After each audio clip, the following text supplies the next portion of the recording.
4,7 millions de voyageurs depuis 2021, des trajets Paris-Lyon accessibles dès une vingtaine d'euros seulement et des prestations qui rivalisent, voire surpassent celles de la SNCF. En débarquant sur les rails français, le géant italien Trenitalia a provoqué un véritable séisme sur le marché ferroviaire hexagonal. Mais alors comment un opérateur étranger a-t-il pu s'imposer aussi facilement en France? Comment parvient-il à maintenir des prix aussi compétitifs sans mettre en péril son modèle? Préparez-vous à plonger dans les coulisses d'une véritable guerre des prix que le géant français du rail aurait préféré ne jamais connaître. Bienvenue dans la bataille Trenitalia SNCF.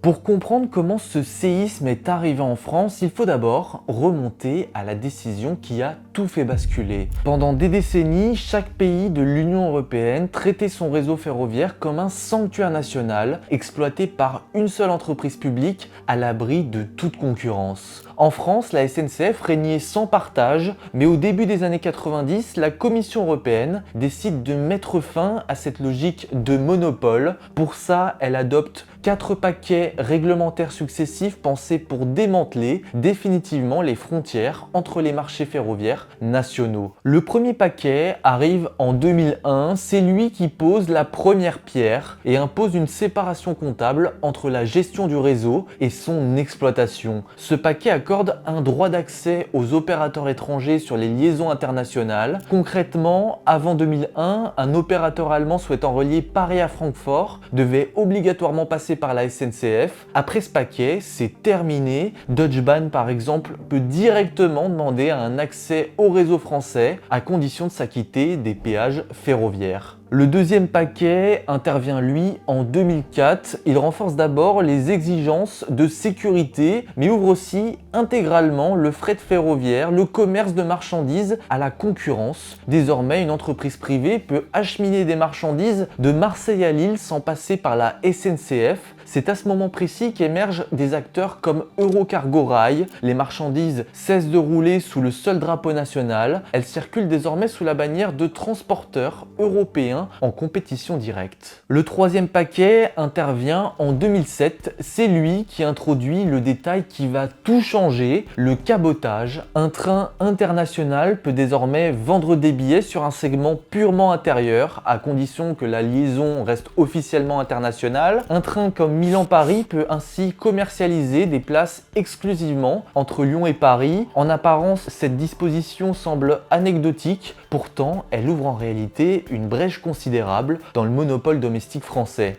Pour finir, le quatrième paquet apparaît quant à lui en 2016. Il achève l'édifice en généralisant l'ouverture à la concurrence du transport voyageur. Deux modèles coexistent désormais. Le premier, l'Open Access. Un opérateur comme Trenitalia peut se lancer sur une ligne française en payant simplement les péages à SNCF Réseau. Le deuxième, l'appel d'offres. Une région comme la région PACA peut confier l'exploitation de ses TER à un acteur privé si elle le souhaite, par exemple Transdev, plutôt qu'à la SNCF. Mais alors pourquoi Trenitalia n'entre-t-il pas plus tôt sur le sol français? Eh bien en réalité la raison provient surtout de la France qui tarde à se conformer à ces directives internationales. Ce n'est en effet qu'en 2018 via le pacte ferroviaire qu'elle transforme la SNCF en société anonyme à capitaux publics et sépare SNCF Réseau, le gestionnaire des infrastructures, de SNCF Voyageurs, son exploitant. L'année suivante, un décret ouvre officiellement la grande vitesse à la concurrence. La France vient de transformer ses voies ferrées en une sorte d'immense aéroport. Les pistes restent publiques, mais plusieurs compagnies peuvent désormais décoller à condition de s'acquitter des redevances. Donc si Trenitalia a pu arriver en France aujourd'hui, c'est parce qu'un cadre européen a imposé des règles communes. D'ailleurs, pour les entrepreneurs, une autre réforme arrive très prochainement pour nous aussi, la facturation électronique. À partir de septembre 2026, fini les factures PDF envoyées par mail entre entreprises.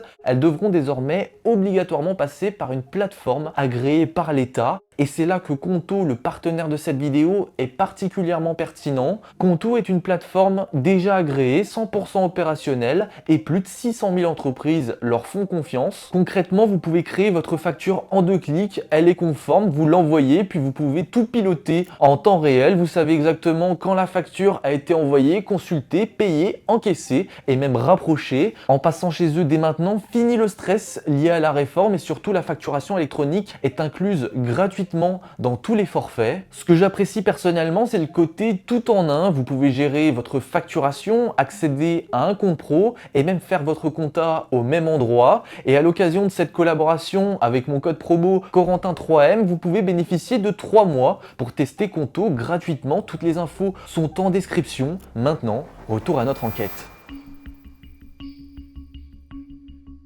Bon, en réalité, je vous ai un petit peu menti, Trenitalia n'a pas attendu 2021 pour tester le marché français. En fait, dès 2010, l'opérateur italien avance ses pions tranquillement sur l'échiquier français. Il crée avec Transdev une filiale française, Tello, une co-entreprise pensée comme un cheval de Troie juridique. Pourquoi? Parce qu'à cette époque, le marché domestique TGV reste encore verrouillé par la SNCF.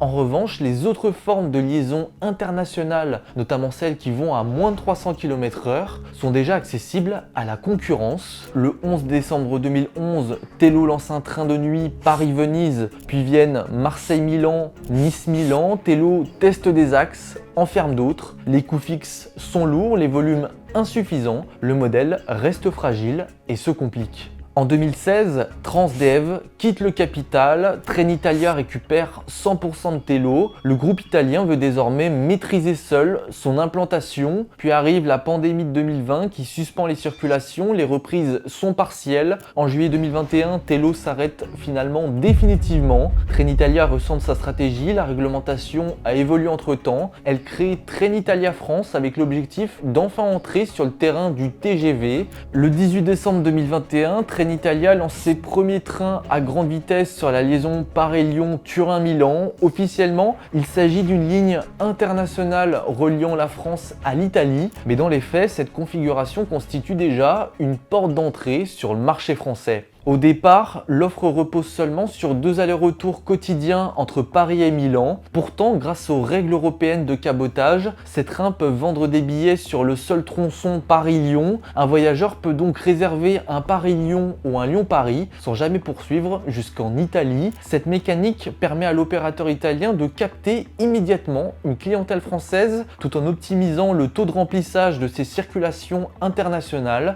Puis, à partir du printemps 2022, l'offre évolue clairement. Trenitalia renforce sa présence sur l'axe Paris-Lyon avec jusqu'à 5 allers-retours quotidiens. Le marché français devient un axe stratégique à part entière. Résultat, en seulement 3 ans, Trenitalia France réussit à transporter 3 millions de voyageurs. Alors beaucoup résument cette offensive à une simple guerre des prix avec des Paris-Lyon à 20 €. C'est en partie vrai, mais pas totalement. En réalité, l'Italien ne casse pas seulement les prix. Comme dans un avion, tous les sièges ne sont pas vendus au même tarif. Trenitalia utilise une stratégie de yield management, quelques billets d'appel très bas pour attirer l'attention, puis des tarifs qui augmentent selon la demande, l'horaire, le taux de remplissage et la date de réservation. Plus le train se remplit, plus le prix monte et surtout Trenitalia vend cette logique de façon plus lisible que la SNCF. Là où la SNCF segmente son offre avec 2 produits distincts, Ouigo pour le low cost, Inouï pour l'offre premium, Trenitalia lui concentre plusieurs gammes de confort dans un même train. Sur un Frecciarossa, on retrouve une classe standard, business, exécutive, parfois même des espaces plus calmes ou des salons de réunion. En clair, dans un seul et même train, l'entreprise peut toucher plusieurs clientèles à la fois. C'est cette structure qui rend son modèle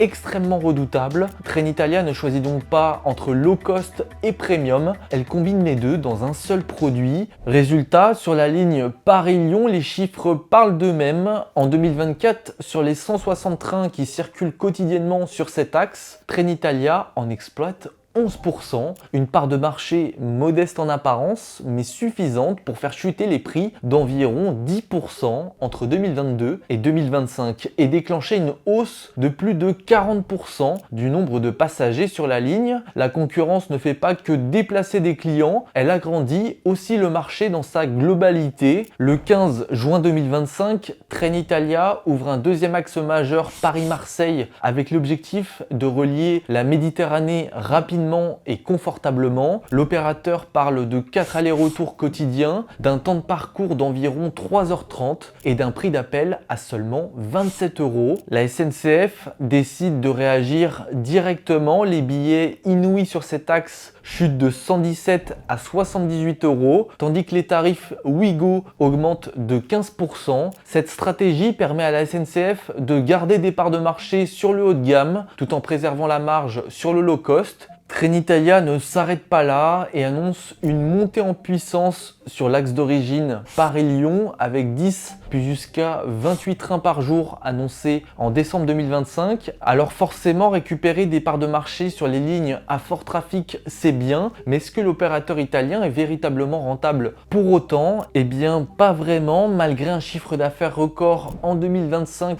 de 90 millions d'euros, soit 2 fois supérieur à celui de 2024 et 1,8 million de passagers. Trenitalia cumule en réalité plus de 150 millions d'euros de pertes depuis son lancement en France. Pour autant, une question est souvent évoquée dans le débat public, celle du coût du travail. En effet, les coûts de personnel de Trenitalia sont globalement plus faibles que ceux de la SNCF. La raison, la SNCF supporte encore le poids d'un modèle historique beaucoup plus protecteur. A l'inverse, Trenitalia s'appuie sur une organisation plus souple avec 260 salariés et avec davantage d'externalisation. Et donc si Trenitalia n'est pas encore rentable aujourd'hui, la raison principale vient surtout du fait qu'un nouvel entrant sur le marché ferroviaire supporte au départ une structure de coûts extrêmement lourde. D'abord, il y a les coûts fixes de lancement, homologuer les rames, adapter le matériel aux normes françaises, recruter et former les équipes, investir dans la distribution et le marketing. Ensuite, il y a les coûts d'exploitation avec en tête les péages ferroviaires, c'est-à-dire les sommes versées à SNCF Réseau pour faire circuler les trains. Et en France, ces péages sont parmi les plus élevés d'Europe. Ils représentent environ 40% du prix d'un billet sur la grande vitesse. C'est précisément pour compenser cet handicap de départ que la France a accordé à Trenitalia des rabais temporaires sur ces péages, environ 37 à 38% de réduction ainsi que des aides dégressives. Mais même avec ce coup de pouce, l'équation reste difficile. Pour devenir rentable, Trenitalia doit réussir à améliorer son taux d'occupation par train ainsi que le prix moyen par passager. L'opérateur italien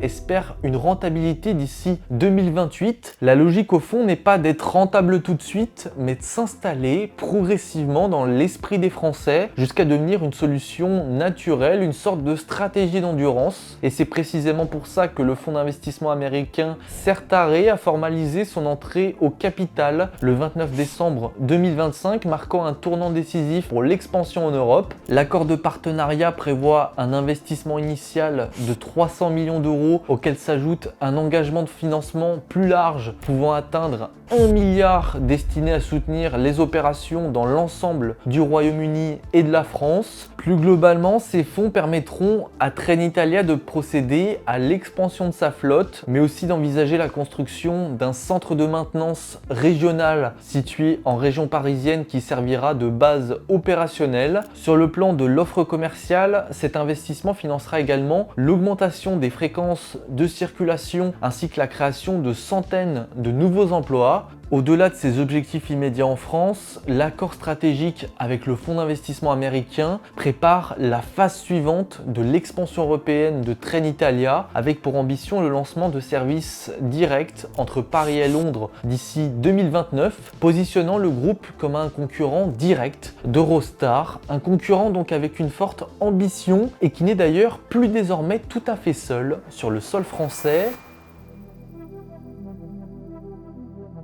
En effet, Trenitalia n'est pas seul à toquer à la porte du marché français. En juillet 2023, c'est un autre acteur, Renfe, l'opérateur espagnol, lance un AVE entre Lyon et Barcelone. Un an plus tard, en juillet 2024, ces trains relient désormais Marseille à Madrid. Les tarifs d'appel descendent à 19 € pour un Marseille-Barcelone. Résultat, en 2024, Renfe représente déjà 47% des trains entre la France et l'Espagne. La concurrence n'est donc pas seulement italienne, mais un phénomène devenu continental. D'ailleurs, la SNCF n'est pas non plus un opérateur qui seulement subit, c'est aussi un groupe international déjà implanté massivement hors de France, et c'est loin d'être marginal. En 2024, le groupe SNCF a réalisé 43,4 milliards d'euros de chiffre d'affaires, dont plus d'un tiers à l'étranger, soit environ 14,5 milliards d'euros hors de France. Cette proportion n'est pas nouvelle. Déjà en 2016, sur 32,3 milliards d'euros de revenus, environ un tiers venait de l'extérieur du marché français. Autrement dit, depuis près de 10 ans, la SNCF tire structurellement une part massive de son activité hors de France. Le groupe est aujourd'hui présent dans plus de 60 pays dans le monde et emploie environ 73 salariés à l'étranger. En clair, la concurrence n'est pas un mouvement à sens unique. Pendant que Trenitalia ou Renfe viennent en France, la SNCF va elle aussi chercher des milliards d'euros de croissance sur les marchés de ses voisins. Sauf qu'en arrivant sur le sol français, la concurrence ne se limite pas à une simple guerre commerciale, elle provoque en vérité aussi une véritable révolution sociale à la SNCF. Car oui, la réforme de 2018 n'a pas été sans conséquences. Elle a directement mis fin au statut de cheminot pour les nouveaux embauchés. Cette décision a ouvert une fracture profonde et un grand débat. Pour les partisans de la réforme, c'est une adaptation indispensable pour éviter qu'un opérateur historique plus lourd et plus protégé ne soit handicapé face à des rivaux plus agiles. Pour ses opposants, c'était au contraire un abandon symbolique, la remise en cause d'un héritage social construit autour d'une certaine idée du service public. Avec cette réforme, c'est tout le modèle ferroviaire français qui entre dans une nouvelle ère. En parallèle, la SNCF a également engagé une transformation plus large pour défendre ses positions, modernisation du matériel, amélioration de la maintenance, digitalisation massive, déploiement du Wi-Fi gratuit, rénovation des gares, programme de fidélité, etc.